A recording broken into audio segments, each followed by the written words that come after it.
Topic है class 10 का chapter number 2 acid basis and salt. इस वीडियो में हम इसका इंट्रोडक्शन पार्ट कवर करेंगे, जिसमें ये जानेंगे कि एसिड बेसिस एंड सॉल्ट्स होते क्या हैं, इनकी क्या प्रॉपर्टीज होती हैं, यदि आपको लेबोरेटरी में कोई सॉल्यूशन दे दिया जाए तो आप कैसे पहचानेंगे कि ये एसिड है या बेस है। तो आइए स्टार्ट करते हैं। सबसे पहले हम जानेंगे इंडिकेटर्स। इंडिकेटर क्या करता है? इंडिकेटर की हेल्प से हम एसिड या बेस का पता लगाते हैं कि एसिड है या बेस है। सबसे पहला जो इंडिकेटर है वो है लिटमस पेपर। लिटमस पेपर जो होते हैं वो दो तरीके के होते हैं। एक होता है ब्लू लिटमस पेपर और एक होता है रेड लिटमस पेपर। अब ब्लू लिटमस पेपर क्या होता है? ब्लू लिटमस पेपर को किसी सॉल्यूशन में डाला जाए, सॉल्यूशन में डालने के बाद इसका कलर रेड में कन्वर्ट हो जाता है, तो हमको यह इंडिकेट करता है कि जो यह इंडिकेट करता है कि सॉल्यूशन जो है वो हमारा कैसा नेचर में, एसिडिक नेचर में।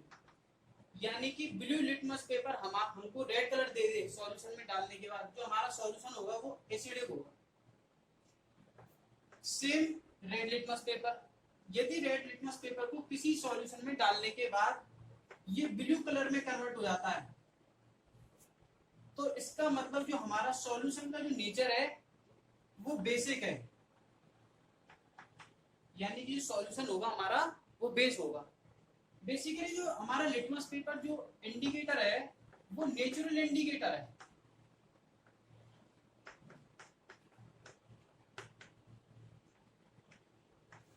ये हमारा पहला इंडिकेटर है, नेचुरल इंडिकेटर। अब जो बात करेंगे हम एक और इंडिकेटर यूज करते हैं, कॉमन इंडिकेटर जो हम तीन यूज करते हैं उनमें पहला लिटमस पेपर था, सेकंड है हमारा मिथाइल ऑरेंज,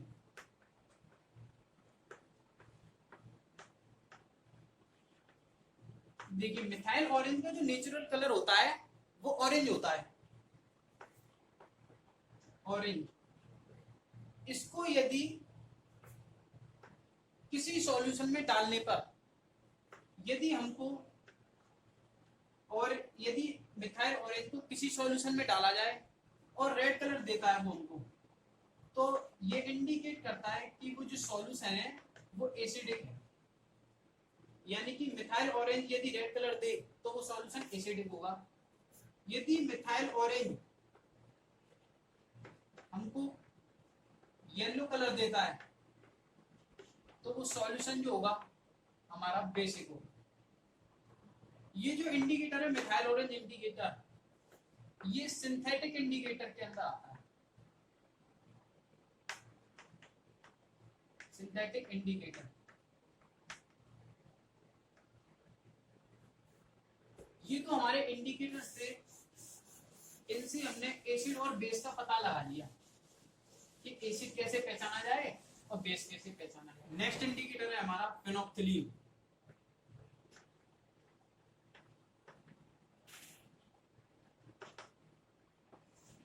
फेनोक्थिलीन को किसी सॉल्यूशन में डाला है, इसका जो न्यूट्रल कलर होता है, कलरलेस होता है।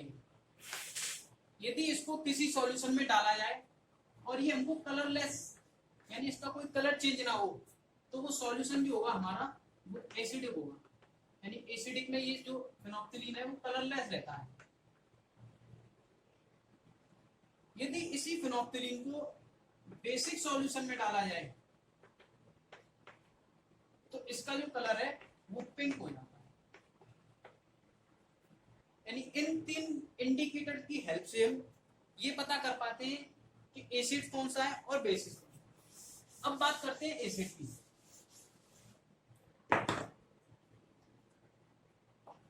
एसिड एसिड क्या होता है? देखिए, आप सभी ने लेमन का टेस्ट चेक किया होगा। लेमन का जो टेस्ट होता है वो थोड़ा खट्टा होता है, सूर होता है। क्यों? क्योंकि उसके अंदर एसिड प्रेजेंट होता है। मतलब एसिड जो होते हैं, एसिड्स आर सोर इन टेस्ट, यानी खट्टे पदार्थ के होते हैं, खट्टे होते हैं एसिड। एसिड जो होते हैं हमारे वो टू टाइप्स के होते हैं। कौन कौन से होते हैं? एक होता है ऑर्गेनिक एसिड, एक होता है मिनरल एसिड। ऑर्गेनिक एसिड्स कौन से होते हैं? ऐसे एसिड्स जो प्लांट्स, मटेरियल्स और एनिमल्स में प्रेजेंट रहते हैं, वो कहे जाते हैं एसिड, ऑर्गेनिक एसिड। जैसे एसिटिक एसिड, ये हमको विनेगर, हमारे घर में जो सिरका होता है उसमें पाया जाता है। लैक्टिक एसिड, ये कर्ड में पाया जाता है, दही में। ऐसे बहुत सारे एसिड्स होते हैं ऑर्गेनिक एसिड्स। मिनरल एसिड्स क्या होते हैं? ऐसे एसिड्स जो हमारी अर्थ पर पाए जाने वाले मिनरल्स के द्वारा बनाए जाते हैं, प्रिपेयर किए जाते हैं, वो कहे जाते हैं मिनरल एसिड। मिनरल एसिड्स को हम मैन मेड एसिड्स भी कहते हैं, क्योंकि ये मैन मेड के द्वारा बनाए जाते हैं। जैसे HCl, hydrochloric acid, H2SO4, sulphuric acid, HNO3, nitric acid. ये सभी एसिड्स जो होते हैं हमारे, ये हमारे एसिड के टाइप है, ऑर्गेनिक और मिनरल। अब बात करते हैं, इनको थोड़ा और पढ़ा गया आगे तो क्लासिफाई और हुए, तो हमने स्ट्रॉन्ग एसिड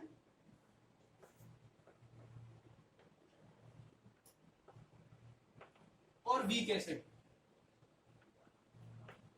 दो एसिड और निकल गए हैं। स्ट्रॉन्ग एसिड और वीक एसिड क्या होते हैं? देखिए, जितने भी ऑर्गेनिक एसिड्स होते हैं वो सभी वीक एसिड होते हैं। जितने भी ऑर्गेनिक एसिड होंगे वो सभी वीक एसिड होंगे, और जितने भी मिनरल एसिड होते हैं वो सभी स्ट्रॉन्ग एसिड होते हैं। अब ऑर्गेनिक ही क्यों वीक होते हैं और मिनरल ही क्यों और स्ट्रॉन्ग होते हैं, जरा इस पे बात करते हैं। देखिए, स्ट्रॉन्ग एसिड एक तो मिनरल एसिड होते हैं, दूसरा स्ट्रॉन्ग एसिड वो एसिड होते हैं जिनको वाटर में डालने पर, वाटर में डिसॉल्व किया जाए तो ज्यादा मात्रा में H आयन प्रोड्यूस करे, H पॉजिटिव आयन दे, ज्यादा मात्रा में H पॉजिटिव आयन दे, वो एसिड हमारे स्ट्रॉन्ग एसिड कहे जाते हैं। जैसे HCl है, इसको यदि मैं वाटर में डालूंगा तो ये डिसोसिएट होगा, टूट जाएगा, एक तो H पॉजिटिव में और एक Cl नेगेटिव में। यानी स्ट्रॉन्ग एसिड होने की दो कंडीशंस हैं। पहली, एसिड जो है वो डिसोसिएट हो, कंप्लीटली डिसोसिएट हो, कंप्लीटली आयोनाइज हो या डिसोसिएट हो। पहली कंडीशन तो ये होती है। और दूसरी कंडीशन होती है कि लार्ज मात्रा में H पॉजिटिव आयन प्रोड्यूस करे, वो हमारे स्ट्रॉन्ग एसिड्स होती है। अब बात आती है वीक एसिड की। वीक एसिड जितने भी होंगे वो सभी ऑर्गेनिक एसिड होंगे, वो सभी ऑर्गेनिक एसिड्स होते हैं। ऑर्गेनिक एसिड वीक एसिड्स होते हैं। देखिए, वीक एसिड जो होते हैं, एक तो पार्शियली आयोनाइज होते हैं, ये कंप्लीटली आयोनाइज नहीं होते, और minimum number of H positive ion, minimum number of H positive ion produce करते हैं। यानी स्ट्रॉन्ग एसिड जो होंगे कंप्लीटली आयोनाइज होते हैं और ज्यादा मात्रा में H पॉजिटिव आयन प्रोड्यूस करते हैं, और वीक एसिड जो होते हैं वो पार्शियली आयोनाइज होते हैं और कम मात्रा में, बहुत कम H पॉजिटिव आयन प्रोड्यूस करते हैं, इसलिए इनको वीक एसिड्स बोलते हैं। एक बहुत इंपॉर्टेंट बात यहाँ पर, एक एसिड ऐसा है जो मिनरल एसिड होने के बावजूद भी वीक एसिड है। मिनरल एसिड तो स्ट्रॉन्ग होते हैं, फिर भी वो वीक क्यों है? वो एसिड है कार्बोनिक एसिड। है तो ये मिनरल एसिड, पर वो वीक क्यों है? क्योंकि ये कम मात्रा में H पॉजिटिव आयन प्रोड्यूस करता है, इसीलिए क्या है, वीक एसिड है। एसिड जो होते हैं एसिड जो होते हैं वो इलेक्ट्रिसिटी भी कंडक्ट करते हैं। क्यों? क्योंकि वो हमारे आयंस में डिसोसिएट हो जाते हैं, कंप्लीटली डिसोसिएट हो जाते हैं। अब आगे चैप्टर जब हम पढ़ेंगे, इस चैप्टर में दो टर्म्स बहुत परेशान करते हैं। एक तो है कंसंट्रेट एसिड, एक है dilute acid.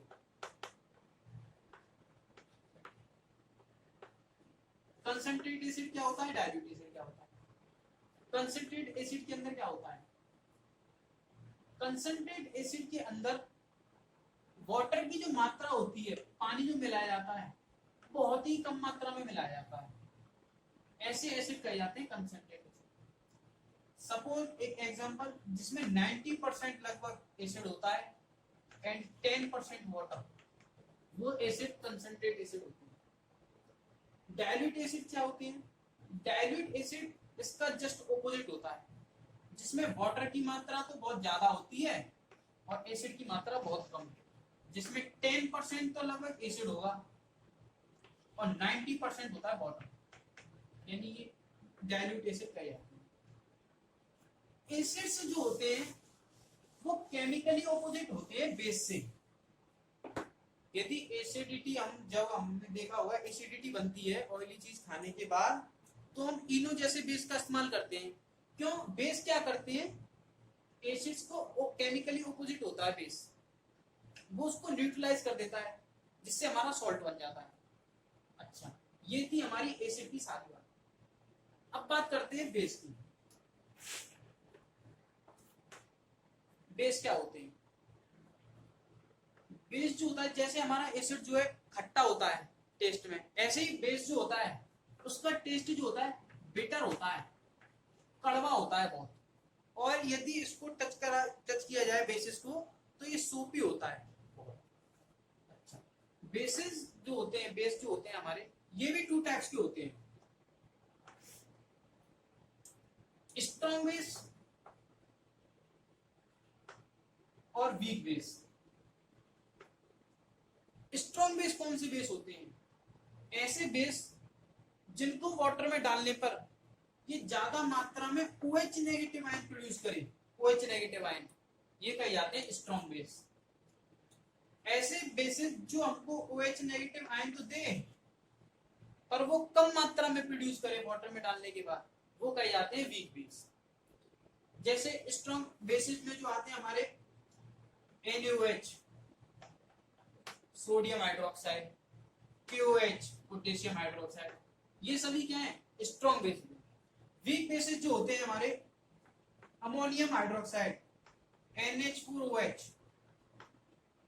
Magnesium hydroxide MgOH का होल ट्वाइस, ये सभी क्या है? ये सभी वीक बेस हैं।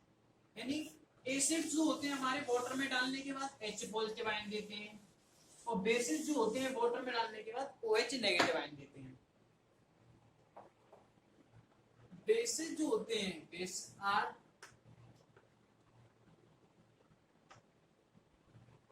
Chemically opposite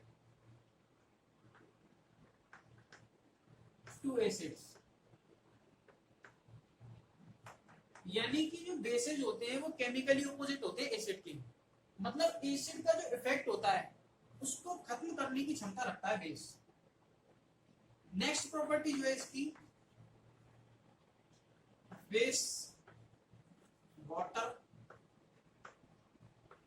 soluble basis. Water soluble basis कौन होते हैं? एल्कली। यानी बेसिस जो होते हैं हमारे, बेसिस जो होते हैं 2 टाइप्स के होते हैं, एक तो वाटर सॉल्युबल और water insoluble. Water soluble basis जो होते हैं इनको हम एल्कली नाम से जानते हैं। तो वाटर वो बेसिस जो होते हैं वो भी एसिड की तरह ही कंडक्टिव इलेक्ट्रिसिटी कंडक्ट कराते हैं, क्योंकि ये भी आयंस में टूट जाते हैं। तो ये था हमारा बेसिस। अब नेक्स्ट है सॉल्ट। सॉल्ट क्या होता है? सॉल्ट जो होता है वो एक आयोनिक कंपाउंड है, आयोनिक कंपाउंड होता है एक salt.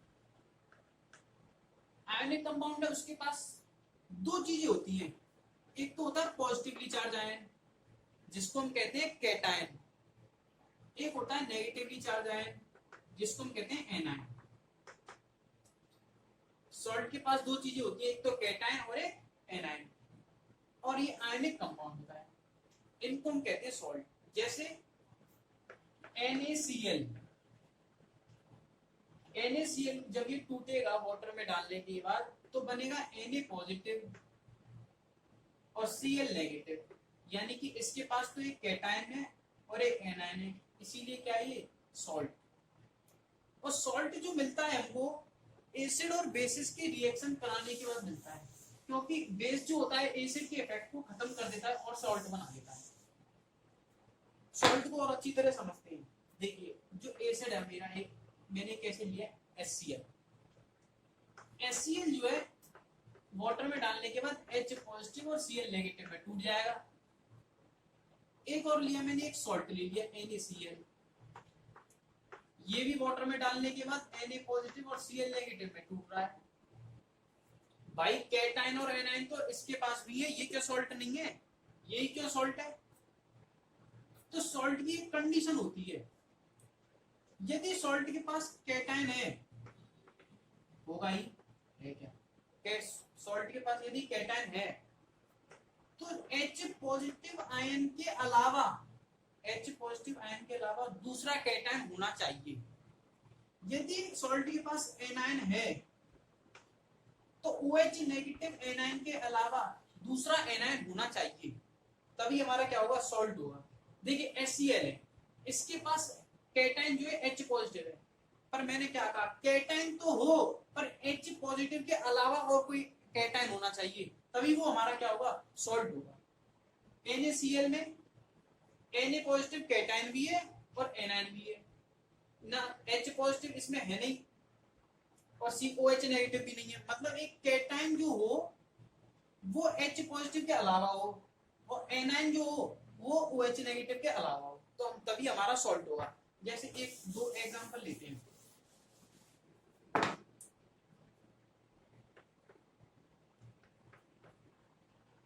NaOH, NaOH, CuOH, Cl। देखिए NaOH क्या है, NaOH,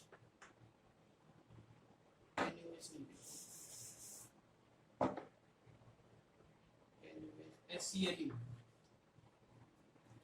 HCl में देखें ये H पॉजिटिव और Cl नेगेटिव, यानी कि इसके पास कैटायन तो है पर हाइड्रोजन के अलावा H पॉजिटिव के अलावा और कोई आयन होता तो ये हमारा क्या बन जाता, सॉल्ट बन जाता। जैसे इस H आयन को हटा के मैं कहूं NaCl होता मेरे पास, तो NaCl में एक Na पॉजिटिव और एक Cl नेगेटिव है, यानी H पॉजिटिव के अलावा भी एक कैटायन है और OH नेगेटिव के अलावा भी एक एनायन है, यानी ये मेरा क्या हो गया, सॉल्ट हो गया। इसको देखें जरा, Cu2 पॉजिटिव, OH नेगेटिव और Cl नेगेटिव, इसके पास कैटायन है H पॉजिटिव के अलावा, कंडीशन फुलफिल है। इसके पास एनायन है OH नेगेटिव के अलावा है, ये रहा Cl नेगेटिव, यानी कि ये भी क्या मेरा सॉल्ट है। यानी सॉल्ट की कंडीशन होती है H पॉजिटिव के अलावा एक कैटायन हो और OH नेगेटिव के अलावा एनायन हो। तो ये था हमारा आज का टॉपिक। नेक्स्ट वीडियो में हम ये जानेंगे इनकी केमिकल प्रॉपर्टीज के बारे में। Thank you.